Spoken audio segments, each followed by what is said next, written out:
As a trusted national online pharmacy for over 29 years, PetMeds is licensed in all 50 states to support your pet's wellness. We offer a comprehensive range of health solutions for every stage of life, from prescription medications to nutrition and supplements.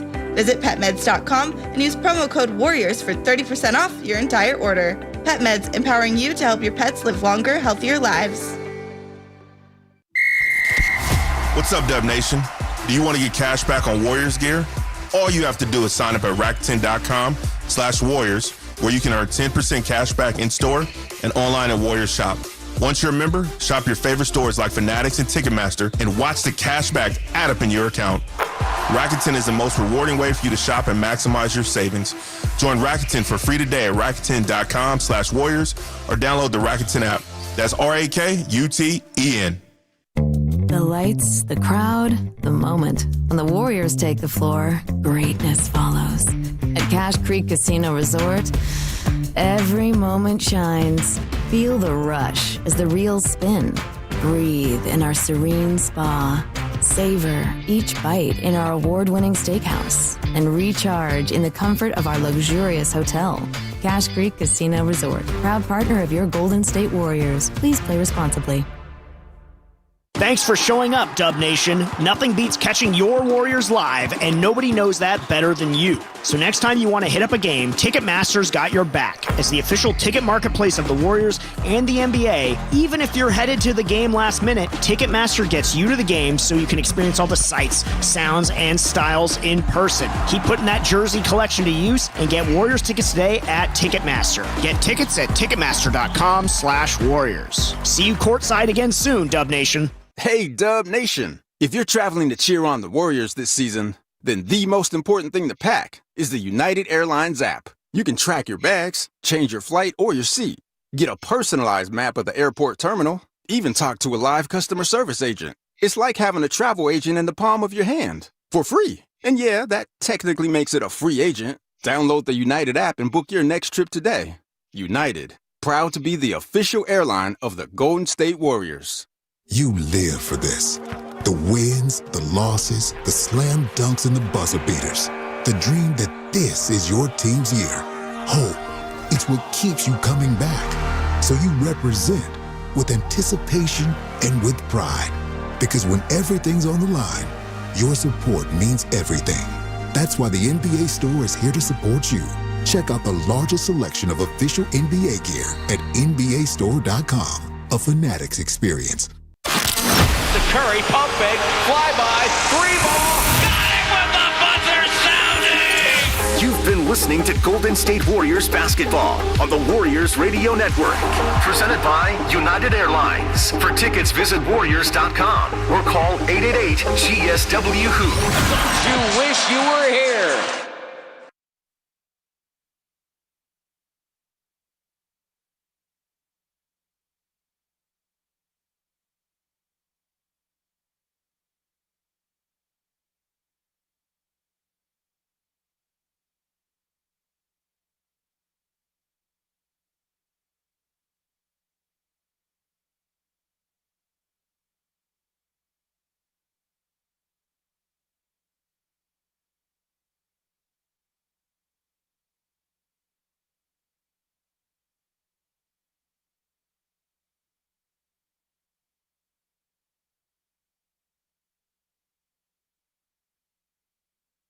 Rebound, Richard. Back out to Gee. The buzzer sounds. The game's over. And the final score will be Golden State 124, New Orleans 106. Steve Kerr comes up. Gets a hug for James Borrego and his former assistant Jared Collins.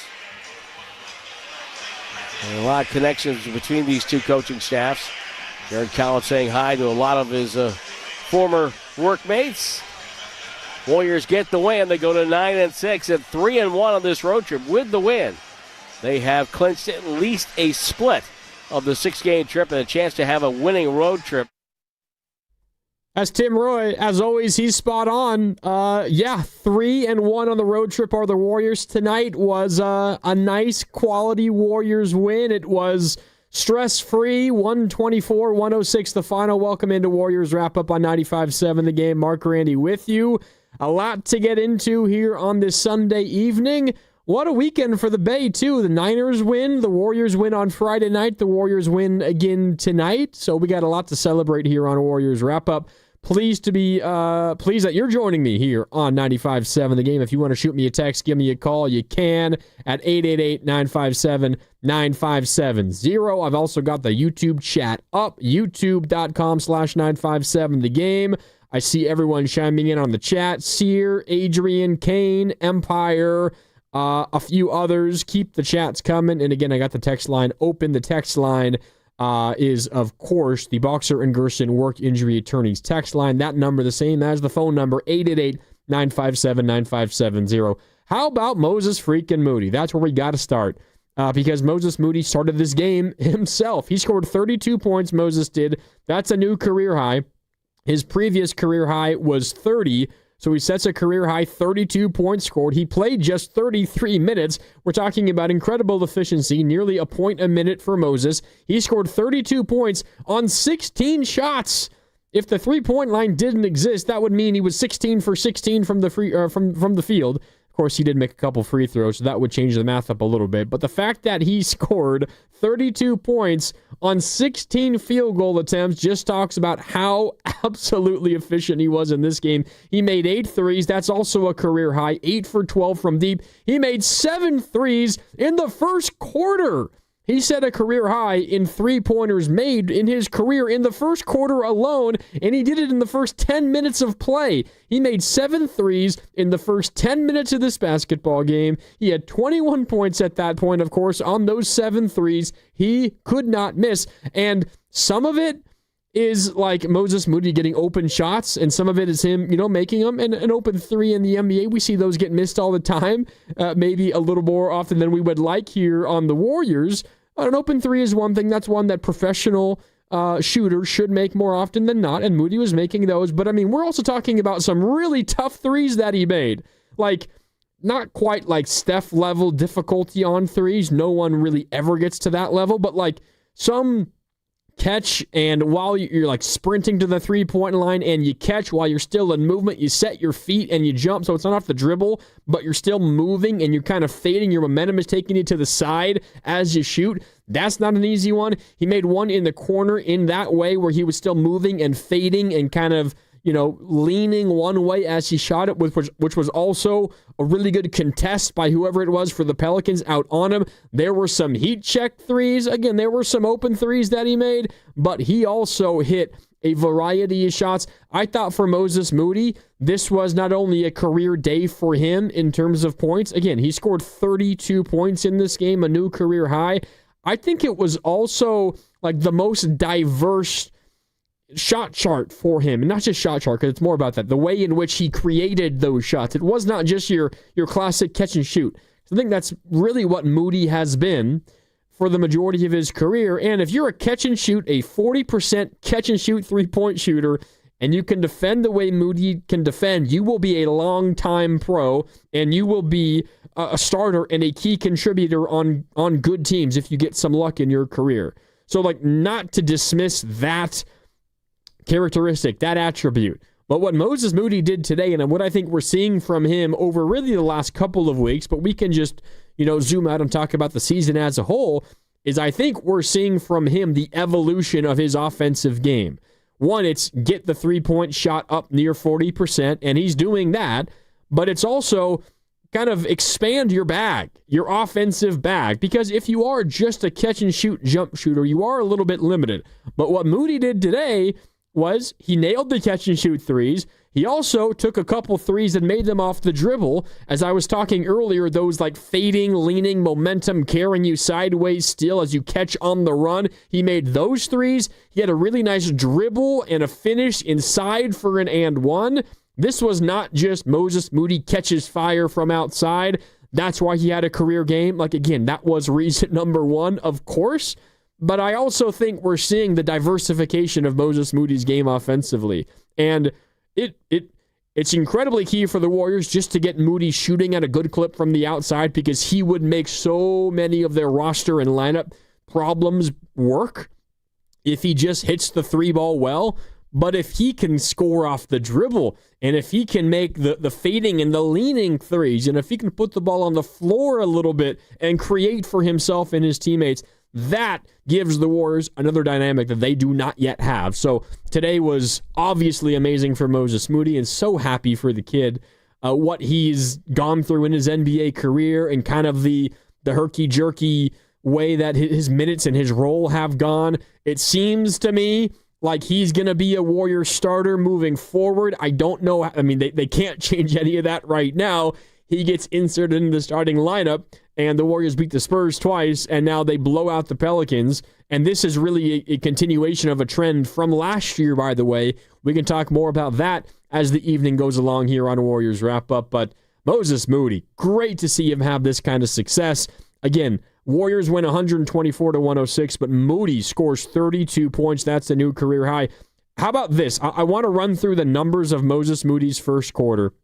And again, welcome your calls and your texts and your comments on YouTube, youtube.com/957thegame. And you can join in on the conversation on the text line and on the phones at 888-957-9570. Moses Moody's first quarter. And the Warriors scored 44 points in that first quarter, by the way, which was a new season high for points scored in any quarter. Moody in the first, 7 for 8 from downtown, 21 points. 7 threes, that was already a career high for Moses Moody. He made one more throughout the rest of the game, but he made 7 in the first quarter. That was already a career high in a single game for him, and he did it in the first quarter. 7 threes in a quarter is 2 off of the all-time NBA single quarter record. It's a familiar record. Klay Thompson holds it. He made 9 threes in that epic 37-point third quarter versus the Kings way back in 2015.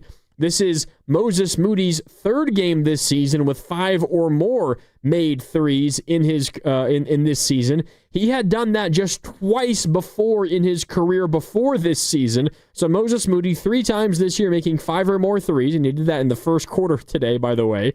He had done it just twice prior in his career. And tonight, that first quarter, Moses Moody's first career 20-point quarter and only the 14th career 20-point game of his career.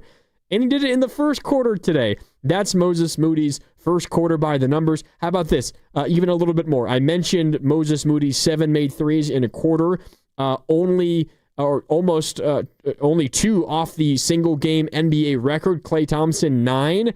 Here's the list of players that have been in that area. Klay Thompson, 9 threes in a single quarter. That's the record. It stands alone. You got 4 dudes tied for second. Kelly Oubre Jr., Kevin Love, Joe Johnson, and Michael Redd all made 8 threes in a single quarter at one point in their careers. Then Moses Moody and Stephen Curry have both made 7 in a single quarter.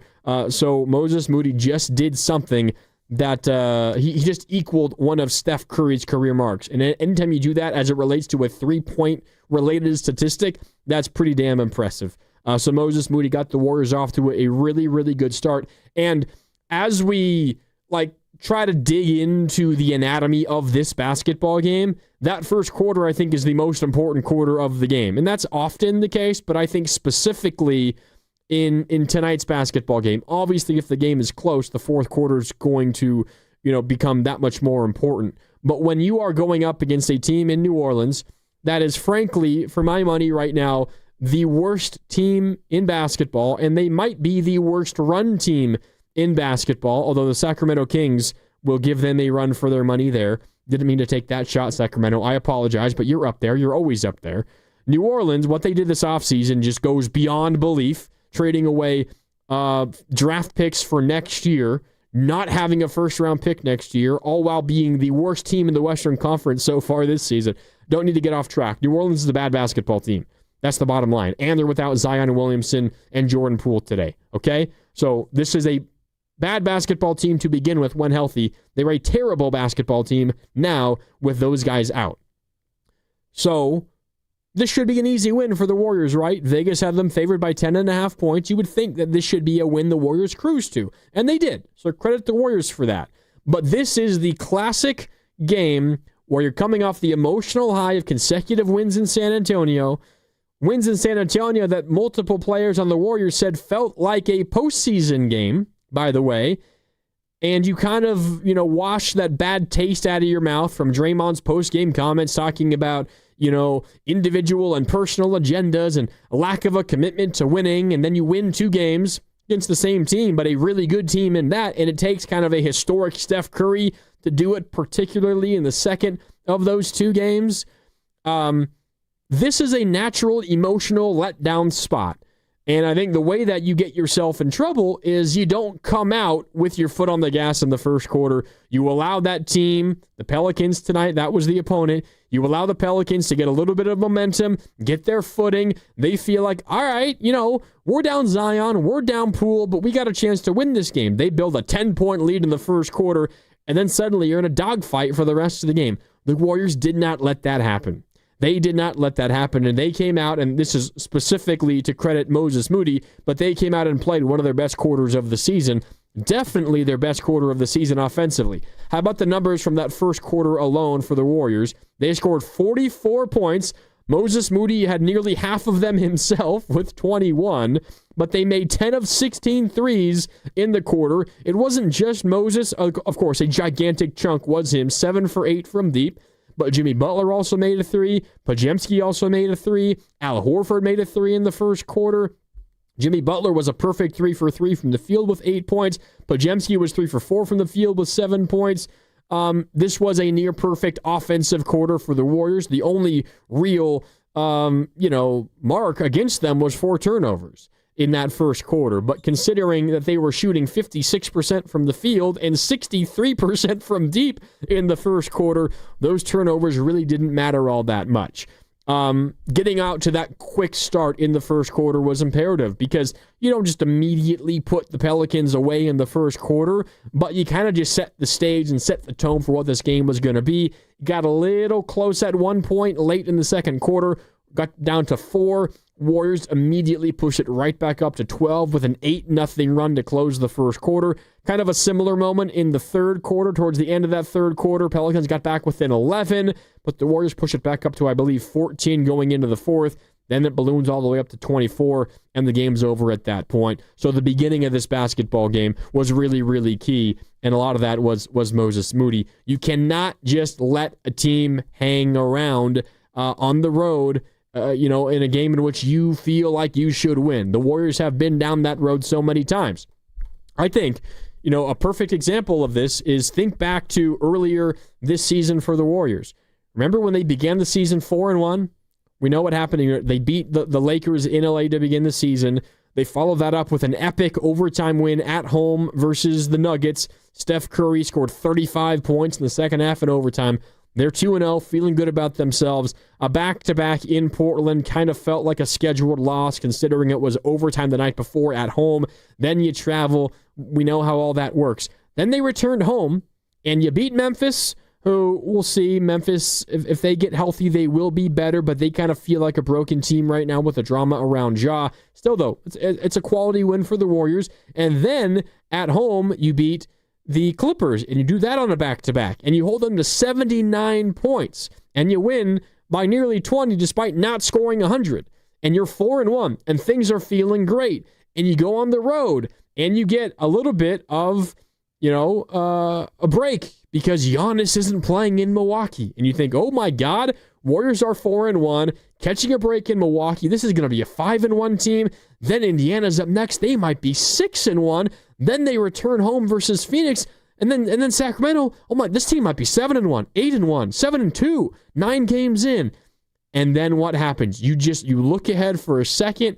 You take your focus away from the task at hand. You take your foot off the gas pedal. Milwaukee beats you in Milwaukee. Ryan Rollins dominates you. Indiana beats you in Indiana. Quentin Jackson leads the way for the Pacers. And instead of being something like 6-1, you're 4-3. You have to consolidate those wins versus good teams by then following it up by beating the teams you should beat. And earlier this season, the Warriors had not done that. Again, you beat Memphis. You beat the Clippers. All right, you feel good about yourself, but then what happens? You lose to Milwaukee. You lose to Indiana. That mini 4-game stretch, 2-2. And if you were to ask Warrior fans ahead of that 4-game stretch, Memphis at home, Clippers at home, Milwaukee, and Indiana on the road, would you take 2-2? And some Warrior fans would probably say, yeah, those are 3 quality teams in there. I'd take 2-2.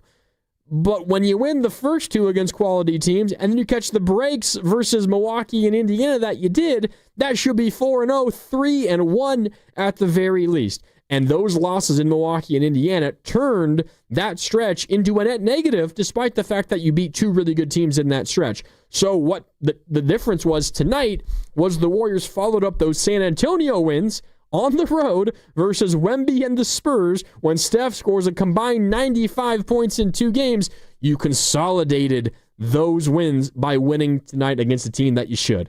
10.5-point favorites. Take care of business, and the Warriors did that 124-106. Those wins versus the Spurs feel meaningful, more meaningful and impactful now because of what happened tonight. I always think about this.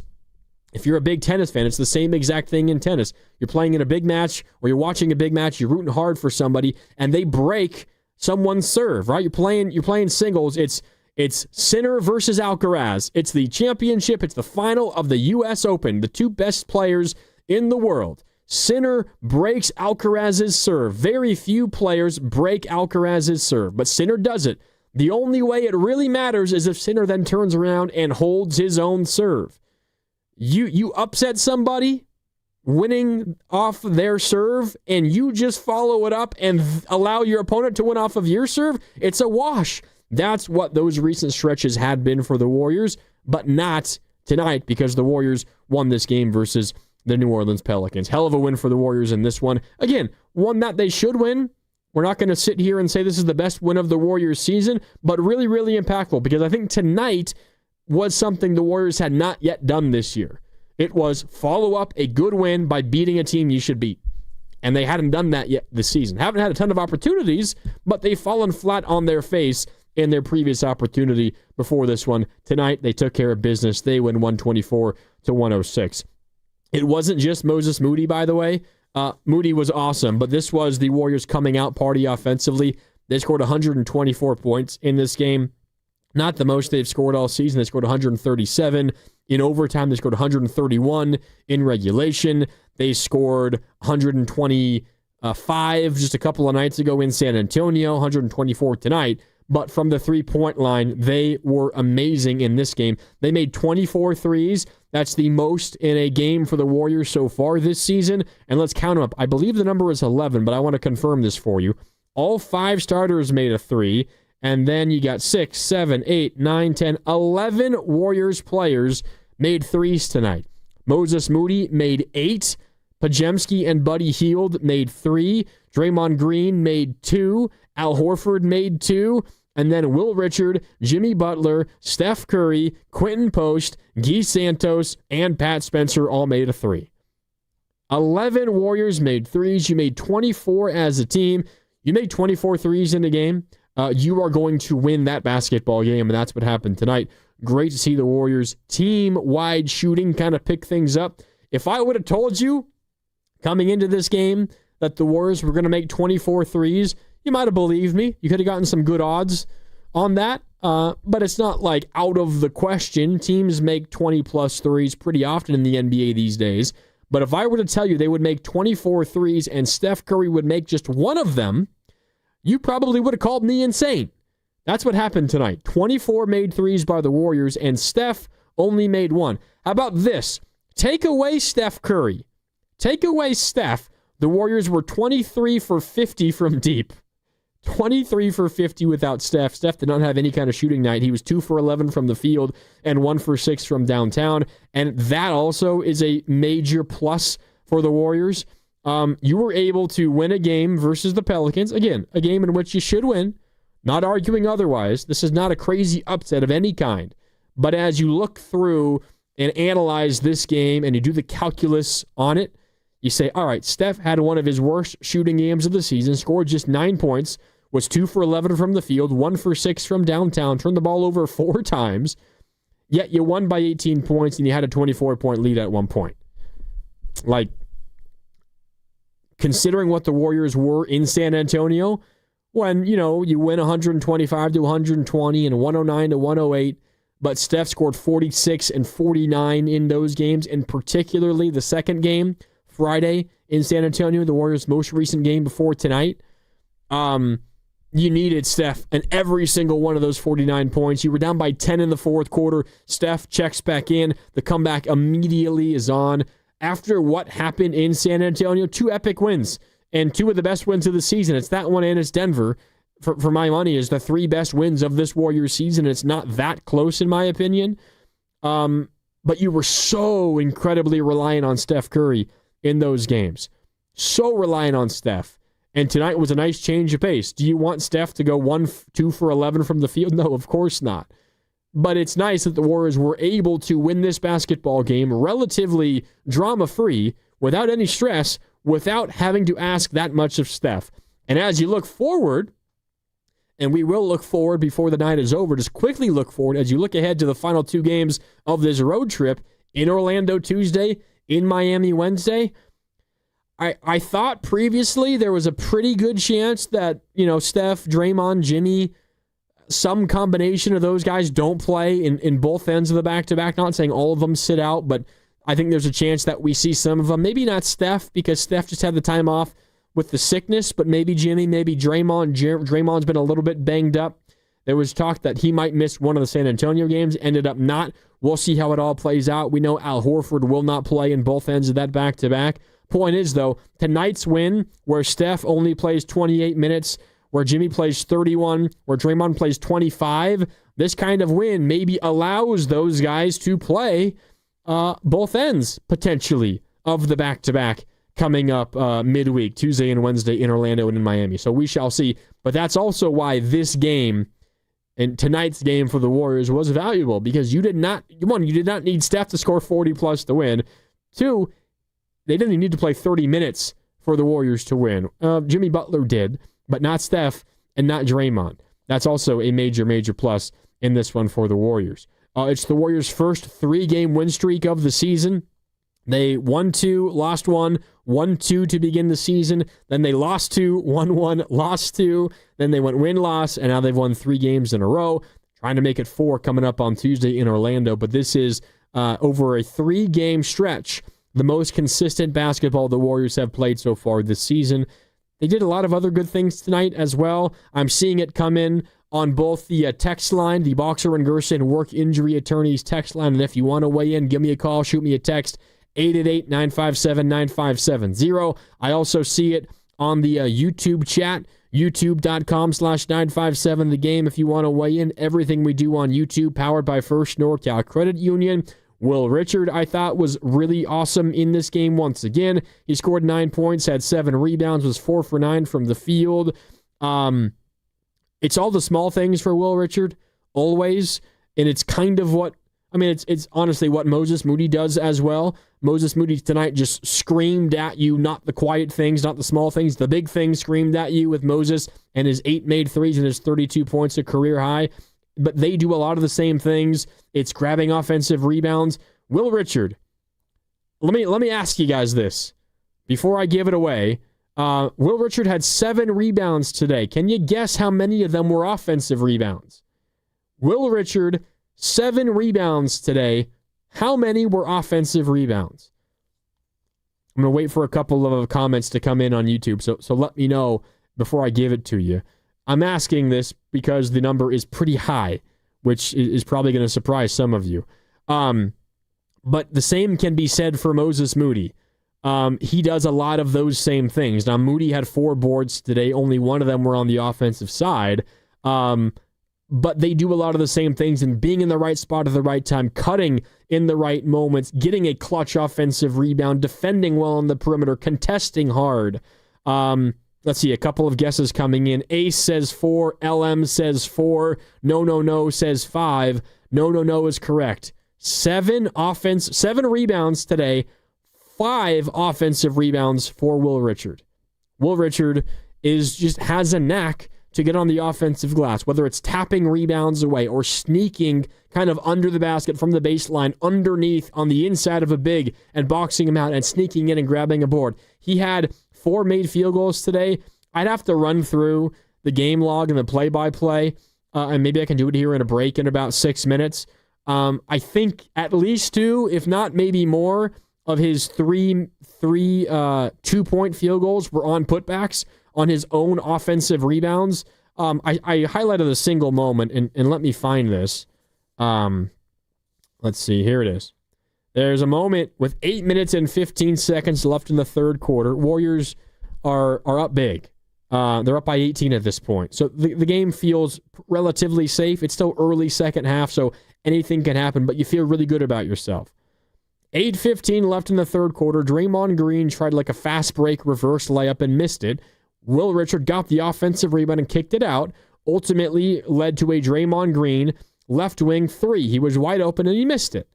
But Will Richard offensive rebound allowed the Warriors that second chance look. Draymond misses a 3 though.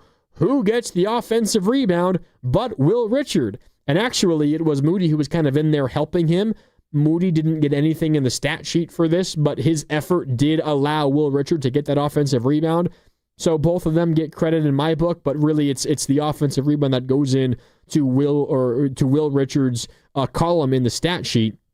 Grabs another offensive rebound, which then leads to a putback for Will Richard. Those are the kinds of things that signify why Steve Kerr is playing Will Richard and why Steve Kerr is starting Will Richard. And by the way, on that play, 2 offensive rebounds on 1 possession for Will Richard.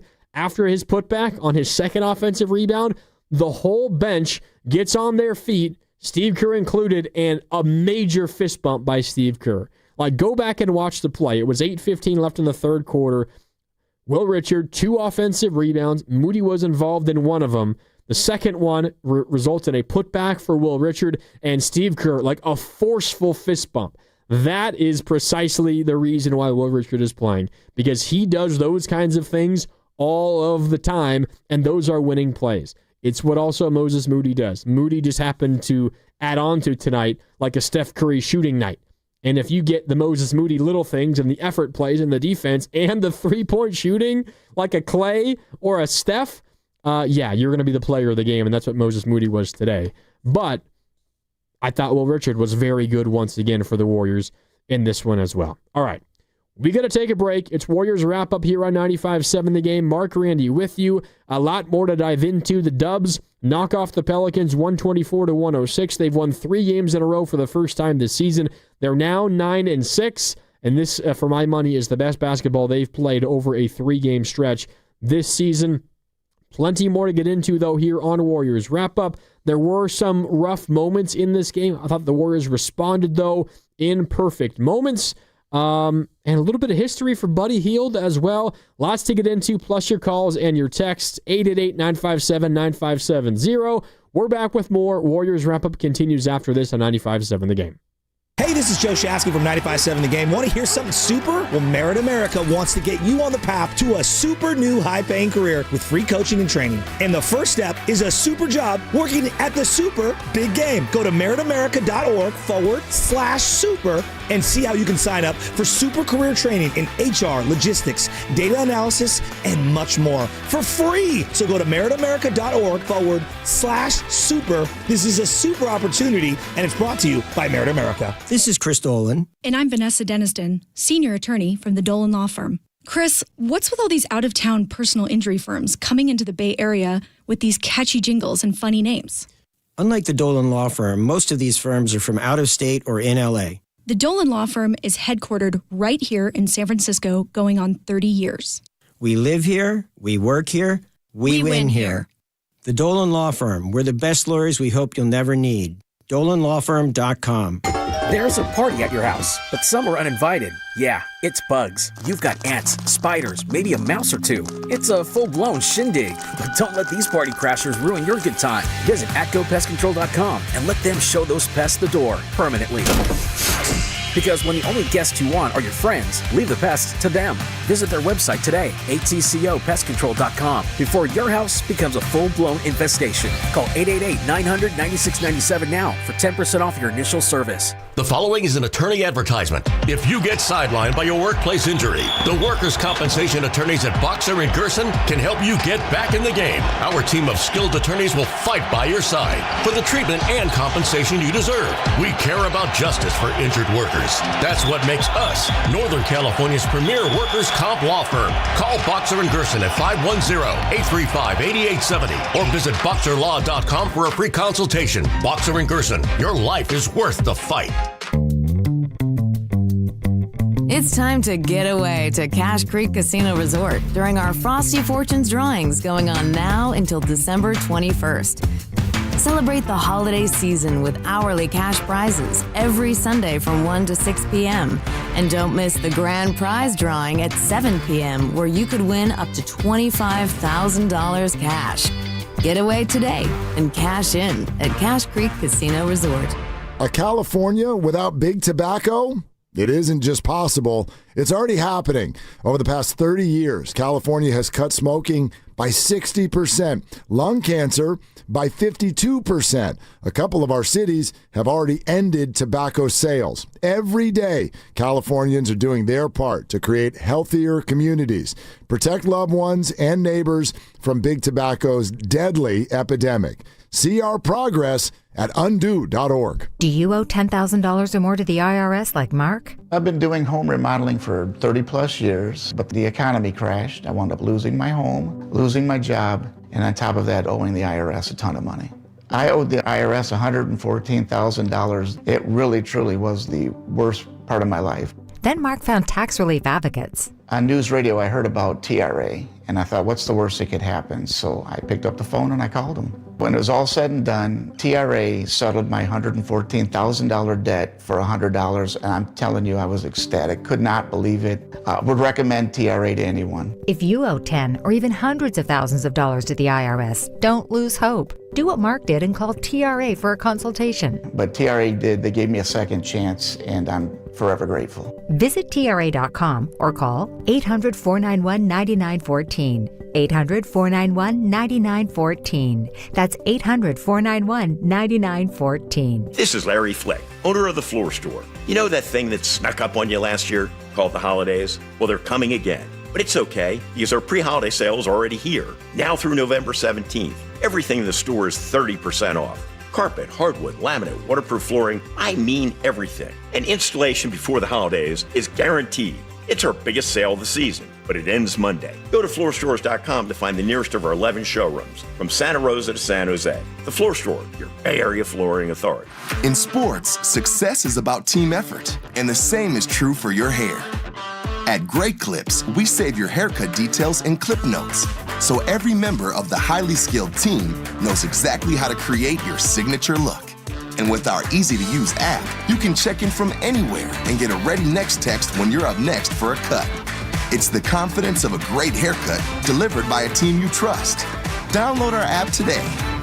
Great Clips. It's gonna be great. Hey, it's Willard, and I'm just going to say it. We need your help. Right now, 1 in 3 people in the Bay Area don't know where their next meal is coming from. Parents skipping dinner so their kids can eat. Seniors choosing between medicine and groceries. In a place this strong, this connected, that shouldn't happen. It can't happen. That's why our friends at Habas Law are teaming up with Martha's Kitchen. Martha's Kitchen provides more than 200,000 meals every month to our neighbors in need. So let's do what the Bay Area does best. Let's show up together. Visit marthas-kitchen.org and donate today. Habas Law, always fighting to make it right. Rebound to McGowan's. He'll push. 2 on 3. Goes into Moody. Leans back. That's a very difficult shot. No good. Post the rebound. To Pajemski on the bounce to Butler. Behind the back. Got it by Queen to Moody, who flies in for a two-hand jam and a timeout for the Pelicans. Moses Moody with a new career high of 32 points. And the Warriors lead by 20 with 7:05 to go.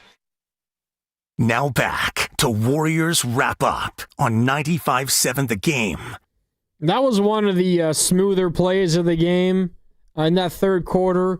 Jimmy Butler on the fast break, got the ball thrown up to him, kind of had to save it from going out of bounds. There was an approaching defender trying to poke the ball free before Jimmy grabbed it and could control it. But Jimmy, trying to navigate the sideline, and then also trying to get around the defender and keep the ball in his grasp, just kind of in one motion, caught it and went behind the back, then threw it ahead to Moses Moody for a dunk. It was Moody's last bucket of the game. But that also gives us an opportunity to talk about how good Jimmy Butler was in this game, and he certainly was that. Welcome back in. It's Warriors Wrap-Up here on 95.7 The Game. Mark Randy with you. 888-957-9570 if you want to weigh in, both over the phones or on the text line.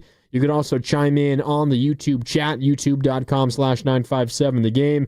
Jimmy Butler only took 8 shots in this game, but scored 18 points. He was 6 for 8 from the field, got to the line 5 times, made all of them. 10 assists for Jimmy Butler in this game. Did turn the ball over 6 times. That's a lot, way too many. But he largely controlled this game in the minutes that Steph sat.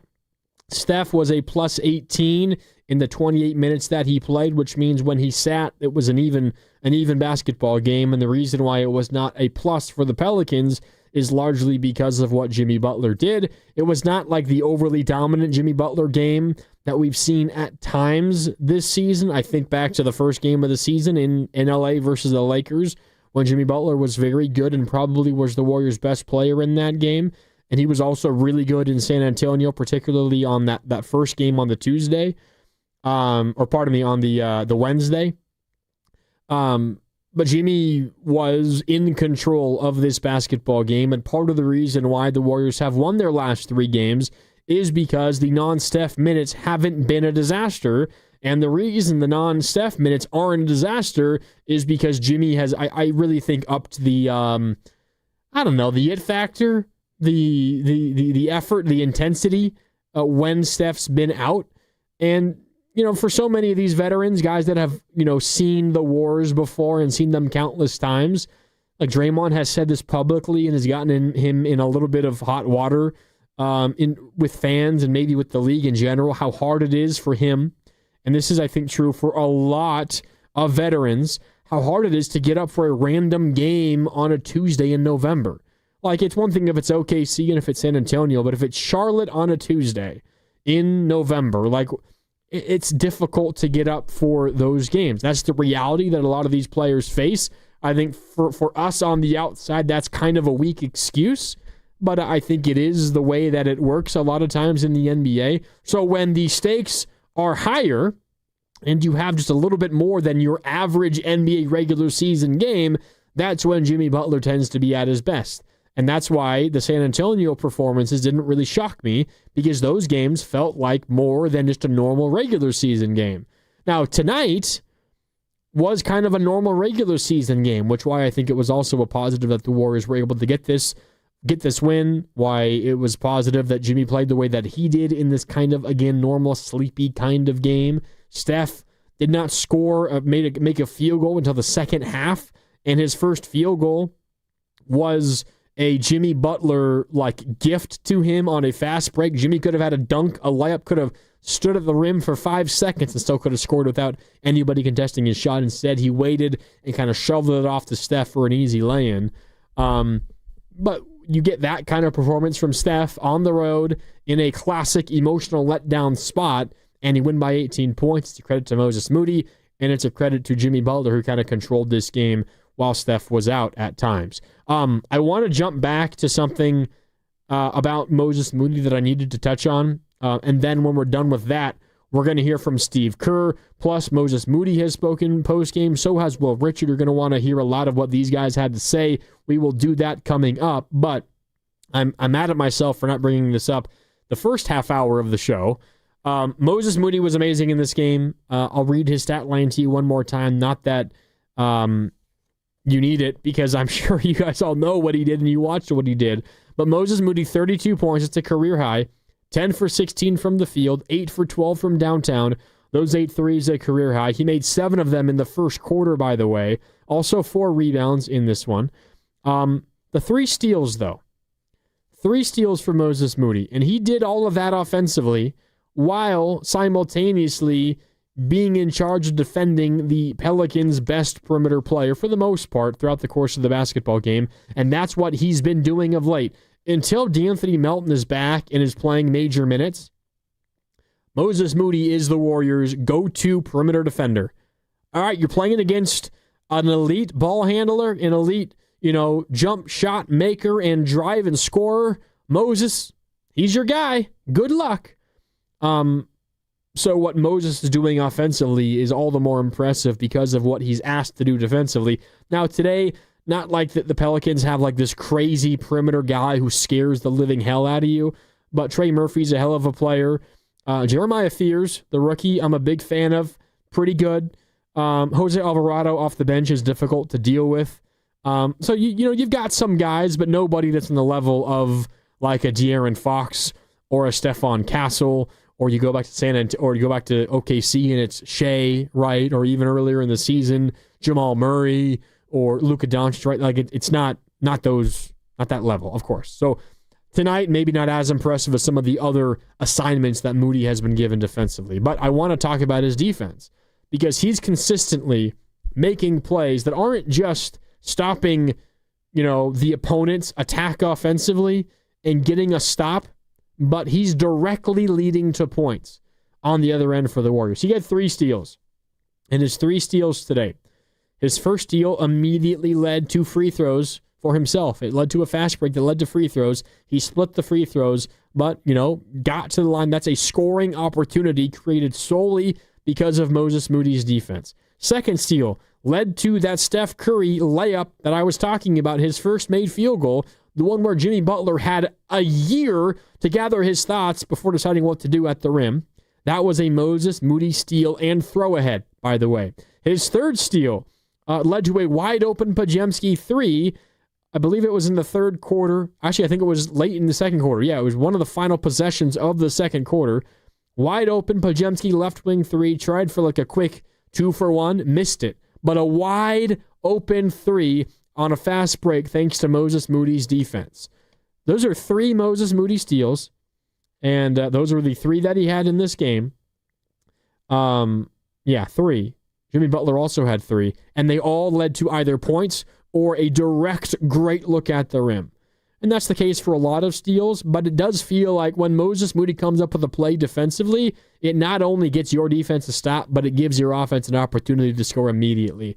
And that's what happened with Moses Moody today. So I wanted to make sure that I brought up what he did defensively, because that is as impressive as a lot of what he's been doing offensively of late. And while the Warriors desperately need like a third consistent scorer, right now it's kind of like by committee, it's Steph and it's Jimmy. You hope Steph gets you 28 a game. You hope Jimmy gets you 22 a game.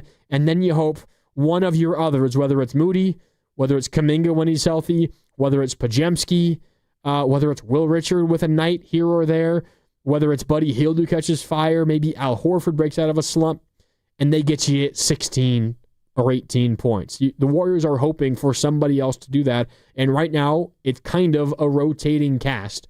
But Moses Moody, I think, is the latest to really step into that spot and be like, no, this might be something that I can do for you consistently. I mean, let me just bring up Moses Moody's game log for you really quick and read this off to you. Moses Moody, in his last 8 games now, 24 points, 28 points, 2 points, 13 points, 10 points, 19 points, 4 points, 32 points. So you kind of have some big swings. He scored as few as 2 points and as many as 32 points tonight. But we're also talking about 24 points, 28 points, 13, 10, 19. If he can consistently be scoring around 16-plus points per game, this Warrior offense is going to take a step forward, and that's frankly where I think at times they've had issues this season. We talk a lot about their defense. I have faith that their defense is going to be better than it has been. I also don't think it's been as bad as a lot of people think. Last 2 games played now, 108, 106 points allowed. That's pretty good. It hasn't been great, of course. They have been getting beat at times, but largely I think they've been better than a lot of us give them credit for. Offensively, though, specifically when Steph rests, the offense has been a slog. And Moses Moody taking more of that scoring opportunity and responsibility will help the Warriors drastically, I think, defensively and offensively. Okay, let's get to Steve Kerr, who addressed the media post-game in New Orleans after the Warriors knocked off the Pelicans 124-106. Steve Kerr addressing the media. Warriors after another win, their third straight win. They're now 9-6 this season. Here is the Warriors head coach. You could see Moses had like a little smile on his face after each one, and it was beautiful to see. Considering what your schedule has been, how important to get out of stress-free little minutes when the next step. Yeah, we needed this. We didn't play particularly well. There's not a whole lot to talk about other than Moses' hot first quarter, 21 turnovers. We got wild out there, but that team is obviously going through it right now. So we needed the win. We've put ourselves in a good spot, on this trip after that first game in OKC. So I'm proud of the guys, and now we've got really tough back-to-back to finish it. And be great to finish strong, but just getting through this stretch. I mean, we circled that Miami game on the calendar at the beginning of the year. It's a culmination of 17 games, literally all over the country in a very limited amount of time. I'm pretty sure we're the only team in the league that's played 15 games at this point, and for sure we will be the only team to have played 17 by the time that Miami game's over. So finally, the schedule finally softens up a little bit. We'll have a little practice time, and hopefully, guys will be feeling good, and we can kind of settle into the season a little bit. Speaking of that, do you think it was just a bit fatigue and everything like that with step struggles today, or was it? Yeah, I mean, two really emotional games, high-level games in San Antonio, and kind of a natural letdown after those games. And the game started out pretty free and loose with Moses knocking down all those shots, and then everybody got loose. I mean, Jimmy, Steph, and Dre had 15 turnovers combined. And that's that was just too much for us to find a rhythm. But I think there are games like this where it feels loose and free, and as a result, people get a little careless with the ball. Buddy hit 3 threes. I think he's gone 4 or 5 games out here in the 3. How good was just taking him knockouts?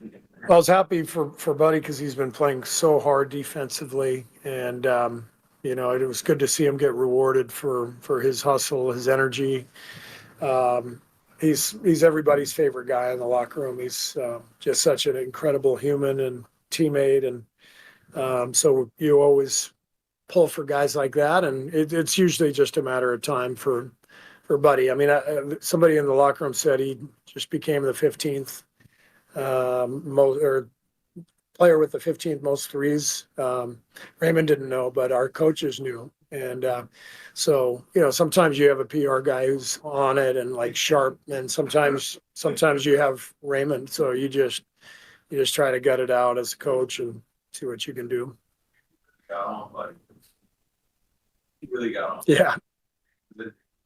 Inbounds pass. Yeah. It's the inbounds pass. Like, we can't be careless. Like, we're taking the ball out. There's no way we should turn the ball over. And he had one the other night that almost cost us in San Antonio. So it's a team-wide thing, 21 turnovers.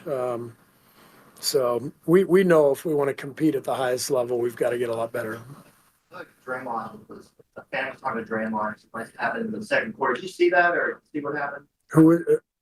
Fan was talking to Draymond. Oh yeah.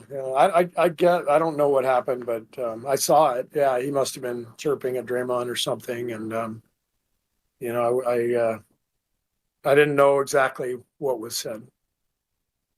Do you have any thoughts on it? Fans obviously like talking to him, and I'm sorry. Fans obviously like talking at him, and I guess just for his on-court persona. And did you have any additional thoughts on how he handled it tonight, or how he needs to handle it? Well, as long as it doesn't escalate, it's fine to go over and have a discussion. So I had no problem with it. It would have been nice if security had gotten there a little bit earlier, but it's hard to comment on it because I don't know what was said. Thanks. Oh yeah. I'm just curious about one play where Jimmy seemed to have a wide open layup and kind of recognized Steph was struggling and handed the ball off to him for the layup. I was curious what your reaction was seeing that as a coach. Yeah, Buddy had one of those in the first quarter where he gave it to Brandon, and that should be like the universal sign of a connected team. You know, if it's a 2-on-0, you know, give the other guy the layup if he needs it. But every coach loves those kind of plays. I wasn't exactly worried about Steph. Like, I don't think he needed that layup, but it's a great sign of just good teammates, you know. That's Steve Kerr post-game in New Orleans. If you're a little confused what he was talking about there over the last couple of minutes there, he was asked about an interaction with Draymond Green and a fan in New Orleans late in the first half. I don't want to give this fan any extra publicity because, just absolute madness. What some fans do at sporting events to these professional athletes. I'm not going to tell you what his name is. It's online if you want to find out. I don't care to give this guy any extra publicity, but apparently he called Draymond Green Angel Reese. Angel Reese is a WNBA star who's kind of known for...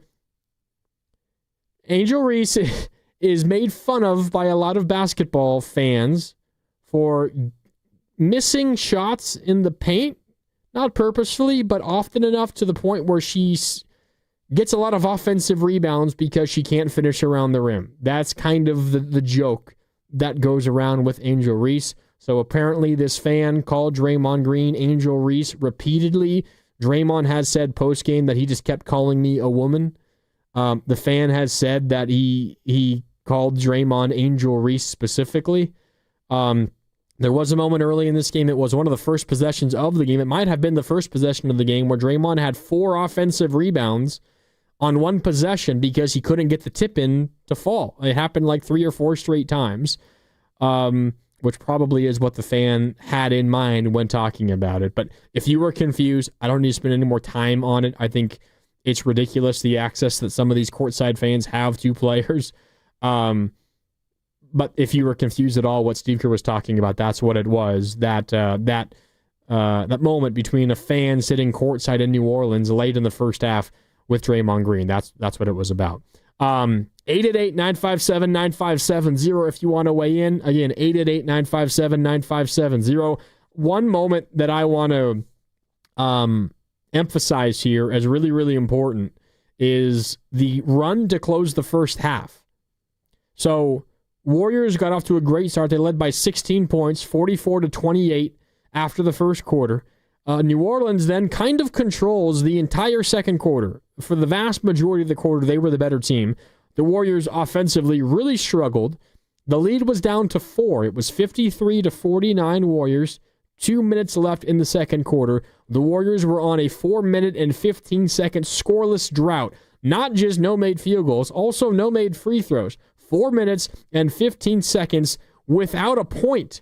4 minutes and 15 seconds. The Warriors' 16-point lead down to just 4. And then the Warriors, over the final 2 minutes of the first half, on an 8-0 run.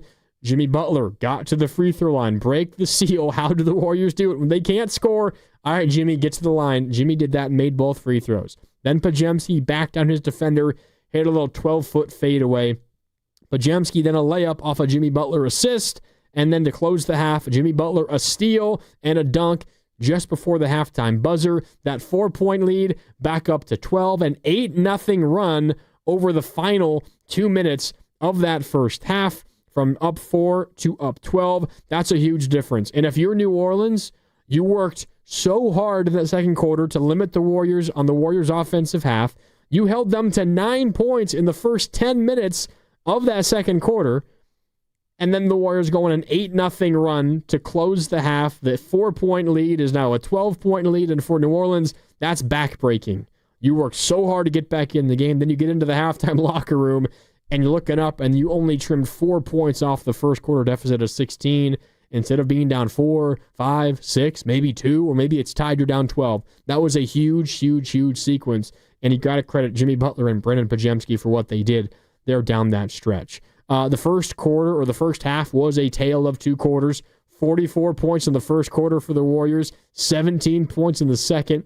The Warriors shot 56% from the field in the first quarter, 26% in the second. They shot 63% from deep in the first quarter, 17% in the second quarter. It was a tale of two quarters, but the Warriors' an 8-0 run over the final 2 minutes of that second quarter was maybe the biggest stretch of this game other than Moses Moody's 7-point three-pointers in that first quarter. That 8-0 run in the second kind of gave the Warriors the distance necessary to kind of cruise for the majority of the second half.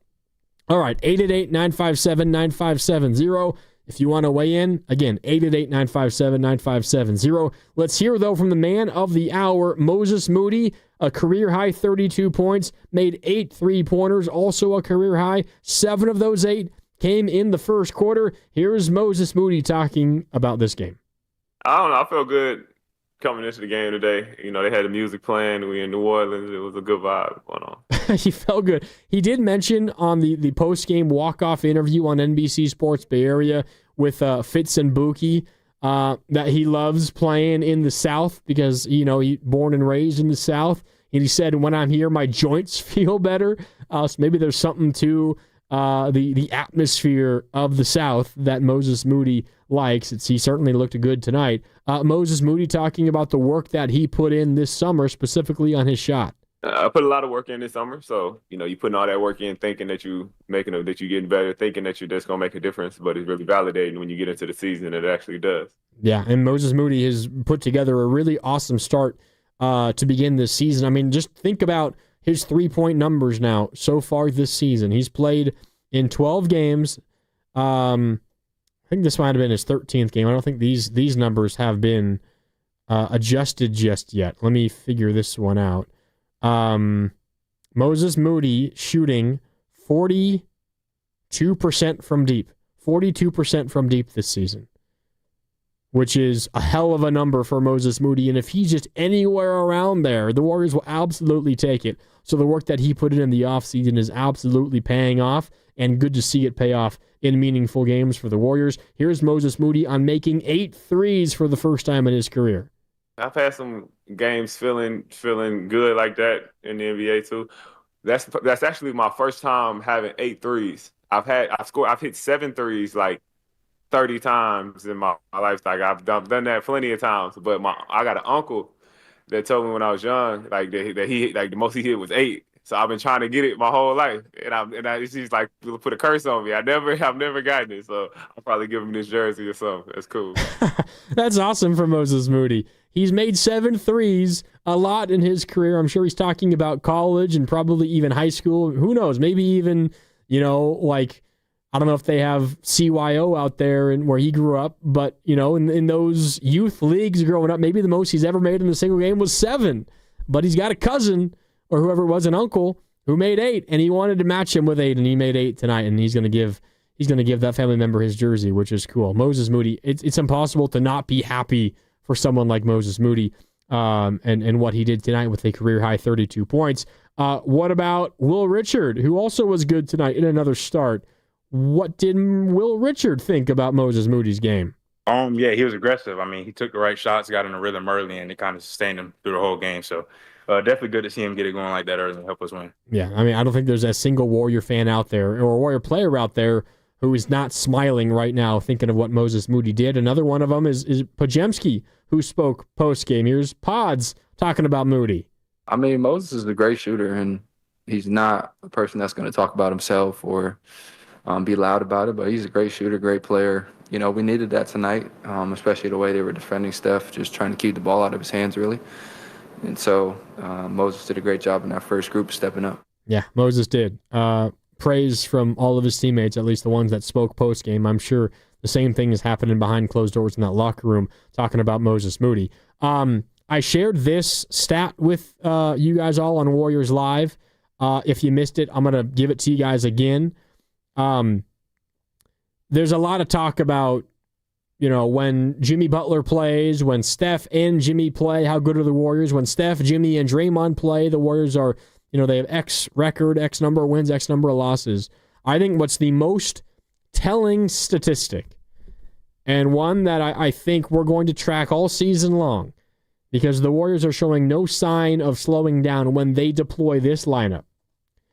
We talk so much about full starting groups as well, the 5-man starting group, right? The Warriors have a 4-man starting group where it does not matter who the 5th is. All they do is win. When the Warriors start, Steph Curry, Jimmy Butler, Moses Moody, Draymond Green, and anybody else, they hardly ever lose. Going back to last year, post-trade deadline, once they acquired Jimmy Butler, last regular season with Jimmy Butler, and so far this regular season, the Warriors are 24-4. 24-4 when you start Steph Curry, Jimmy Butler, Moses Moody, and Draymond Green, and the 5th can be anybody. It can be Will Richard like it has been the last 3 games. It could be Pajemski like it was for a lot down the stretch last year. There was also a game where I think it was Guy Santos. Might have been JK for a game here or there. I can't remember all of the combinations. Might have been, actually, I don't think it was JK because he was hurt last year and then kind of not in the rotation. It might have been Quentin Post for a game. But the important grouping of 4, not to diminish Will Richard or any of the others, but the group of 4 that are heavily correlated with the Warriors winning basketball games is Steph Curry, Jimmy Butler, Moses Moody, and Draymond Green. It is the veterans, your veteran superstars, the guys that are going to lead this team to whatever happens this year, and Moses Moody. Now, maybe you say Moses is along for the ride for the most part, and maybe that is sometimes. Tonight, of course, was not one of those cases, and I'm just telling you, Moody's impact goes beyond what you see in the stat sheet as well. And that was also the case tonight. His stat sheet just happened to be great, but he also made a lot of winning plays in other spots, which is also what Will Richard does, and is why maybe this statistic is going to have a lot to do with Will Richard going forward as well. But the one that I'm going to be tracking for the rest of the season, when the Warriors start Steph Curry, Jimmy Butler, Moses Moody, and Draymond Green, does not matter who the 5th starter is, the Warriors are 24-4. And if you include the playoffs, they're 25-5. So they happened twice in the playoffs. Last year, they went 1-1 with those 4 starters plus somebody else. 1-1. But in the regular season, the Warriors are 24-4 when it's Curry, Butler, Moody, Draymond, and anybody else that start for the Warriors. So keep an eye on that going forward. All right. Before I get on out of here, I want to remind you that you're listening to 95.7 The Game, KGMZ FM and HD1 San Francisco, and Odyssey Sports Station, always live on the free Odyssey app, and now broadcasting from the Laughing Monk Studios. Coming up next for the Warriors, they travel to they travel to Florida, first to Orlando and then to Miami. They are in Orlando on Tuesday, 4 o'clock with the tip time, which means Warriors Live begins at 3 on Tuesday right here on 95.7 The Game. The Miami Heat are on the docket next on a back-to-back on Wednesday. That is at 4:30, which means Warriors Live begins at 3:30 here on 95.7 The Game. And then the Warriors, they return home for their longest homestand of the season to this point. Portland on Friday, Utah on Monday, Houston on Wednesday, New Orleans on Saturday, and then Oklahoma City the following Tuesday. That takes the Warriors past Thanksgiving into December before they go back out on the road for 4 games. But a couple more games here on the road. The Warriors have an opportunity to get greedy here. I said before this road trip that 3-3 on the trip should be the goal. The way that I thought it might play out was you lose to OKC, you split versus San Antonio, you beat New Orleans. So at this point of the trip, you're 4 games in. I would have ventured to guess the Warriors would be 2-2, and then you split the doubleheader or the back-to-back in Florida, Orlando on Tuesday, Miami on Wednesday. Win one of those 2, probably the Orlando as opposed to the Miami, because the Miami is the back end of that back-to-back. We shall see. Now the Warriors can get greedy because they're 3-1 in their first 4 of this road trip. Just win one of the next 2, and you're 4-2 on the trip. That is the new goal for the Warriors. Not just go 3-3, because a 3-3 road trip means you lose these next 2. That would now feel like a loss. Split these next 2, have a 4-2 trip, come home 10-7 at the worst, get a little home cooking going where the Warriors have not lost so far this season, and you can begin to get this season off on the right track. We'll see how it all plays out. but a split in Florida, I think, should now be the Warriors' goal, which would mean a 4-2 Warriors road trip, which absolutely would be a major win considering the opponents on this trip. San Antonio, very good. Oklahoma City, the defending champs. Miami is not bad by any stretch. Orlando is a good basketball team, although they have struggled so far this season. They're 7-7. Paolo Banchero also dealing with an injury, a groin injury, did not play today versus the Rockets. We will see what his status is as they go forward. But that could be a gettable game. Certainly, it's winnable for the Warriors. Orlando is a quality basketball team. They added Desmond Bane from the Grizzlies this past summer. They desperately needed shooting. They got shooting. They haven't yet seen those moves pay benefits just yet, but I think it will eventually when they get healthy. That game, though, is winnable for the Warriors coming up on Tuesday. Then the Warriors Wednesday in Miami. Tough game on a back-to-back. Miami game always feels a little tough as well, although it is a back-to-back. You don't have an off day in Miami. Maybe that kind of neutralizes the effects of the Miami nightlife. We shall see. But the Warriors' goal is to go 1-1. That would be, I think, a greedy road trip, 4-2 road trip, which would absolutely be a win for the Warriors. Okay, that's going to do it for Warriors Wrap-Up tonight. Thank you so much for tuning in. We've got a lot to get into tomorrow on 95.7 The Game. This was a hell of a weekend. Warriors win Friday versus the Spurs. They win today versus the Pelicans in New Orleans. And the Niners. Brock Purdy returns, and he and the offense dominate the Cardinals in Arizona. McCaffrey scores 3 touchdowns. George Kittle was awesome. There is so much to talk about, and we're going to do it all day tomorrow here on 95.7 The Game. Beginning with the morning roast, Spadoni and Shasky, 6 a.m. to 10. Then Steiny and Goo from 10 a.m. to 2 p.m., followed by Willard and Dibbs from 2 to 6, as always, right here on 95.7 The Game. All right. And by the way, before I leave, shout out to both our guys behind the glass, working like double and triple shifts today. All the sound you heard me play, all the sound you're going to hear Spadoni and Steiny and Willard play tomorrow, all cut up by these guys behind the glass. Shout out to Cam Williams and to Steven Risotto. Those guys putting in heavy, heavy work today, and we're very appreciative of them as always. Thank you so much for tuning in. My name's Mark Grandy signing off. Warriors victorious tonight, 124-106. They're now 9-6 on the season and have their first 3-game win streak of the year. Thanks so much for tuning in. We'll talk later right here on 95.7 The Game. Walking into the building for the first time after the shooting, it was crippling, but it had to be preserved. In response